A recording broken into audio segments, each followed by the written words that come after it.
ఇది కాకుండా తల్లికి వందనం, పిల్లలు మీతో ఉండాలి. 9 నెలలు నవమాసాలు మోసి కంటున్నారు. అలాంటప్పుడు మిమ్మల్ని గౌరవించాలి. మిమ్మల్ని వాళ్ళు పెద్దయినా ఎప్పటికా గౌరవం ఉండాలనే ఉద్దేశంతో తల్లికి వందనం పెట్టాను. ఇప్పుడు హామీ ఇస్తున్నాను. ఒక బిడ్డ ఉంటే 15,000, 2 బిడ్డలుంటే 30,000, 3 ఉంటే 45,000, 4 ఉంటే 60,000 ఆటోమేటిక్ గా మీ అకౌంట్లో వేసే బాధ్యత మాది. మనకు పిల్లలే సంపద. జనాభా తగ్గిపోతా ఉంది. నా పాలసీ వల్ల 2 ప్రయోజనాలు. ఒకటి, జనాభా స్థిరీకరణ చేయడం, ఆడబిడ్డలను ఆదుకోవడం. ఈ 2 జరుగుతాయని మీ అందరికీ హామీ ఇస్తున్నా. 3, ధరలు పెరిగాయి, తగ్గిస్తాం ధరలు. నేను వస్తానే ఆటోమేటిక్ గా ధరలు నియంత్రణ అయిపోతాయి. ఇంకో పక్క వంట గ్యాస్ నేనే ఇచ్చా.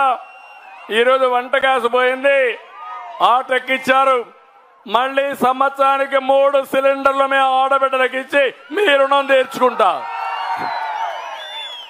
ఆర్టీసీ బస్సుల్లో ఉచిత ప్రయాణం, ఇది నా బాధ్యత. సురక్షితంగా బస్సు ఎక్కండి, భయపడద్దండి. భద్రతకు మీ ప్రయాణానికి మీ చంద్రన్నే మీకు తోడుగా ఉంటాడు. సురక్షితంగా ఎక్కడికి కావాలని తీసుకెళ్తా. బస్సు ఎక్కుతానని చెప్పండి. మా చంద్రన్న చెప్పాడు, నాకు ఈ రైట్ ఇచ్చాడు. ముందు బండి కదిలించు, నేను పలానూరుకి పోతున్నా, నన్ను అక్కడ వదిలిపెట్టమని చెప్పే హక్కు మీకు ఇస్తానని చెప్పి మా ఆడబిడ్డలందరికీ హామీ ఇస్తున్నా. మా తమ్ముడికి హామీ ఇస్తున్నా. యువగళం మెగా డిఎస్సి అడుగుతున్నాడు. నేను ఒక మాట అడిగా, ఈ సైకో జగన్ ని, నువ్వు ఇన్ని మాట్లాడుతున్నావు, నేనేం చేశాను అడుగుతున్నావు నువ్వు. నేనేం చేశానో చెప్తాను. ఒక్క ఎగ్జాంపుల్. నేను 14 సంవత్సరాలు సీఎంగా ఉండి 8 డిఎస్సీలు పెట్టిన పార్టీ తెలుగుదేశం పార్టీ. ఈ వ్యక్తి నేనే. ఎన్టీ రామారావు గారు 3 పెట్టారు. మొత్తంలో మీరు చూస్తే 75% ఇప్పుడు టీచర్లు ఉన్నారంటే వాళ్ళందరినీ నేను నియమించిన వాళ్ళే.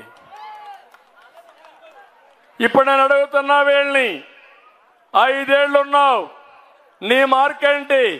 ఒక్క డిఎస్సి పెట్టావని చెప్పుకునే అర్హత నీకుందా అని అడుగుతున్నా. ఒక్క డిఎస్సి పెట్టలేరు నువ్వు, ఒక్కరికి ఉద్యోగం దద్దమ్మ మీరు, నన్ను విమర్శిస్తారా మీరు? నేను పశుపతి. అవును, నేను పశుపతే ఈ రాష్ట్రానికి, ఈ తెలుగు జాతికి.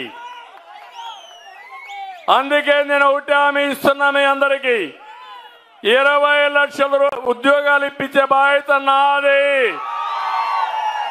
తమ్ముళ్ళు, జాబు రావాలంటే జాబు రావాలంటే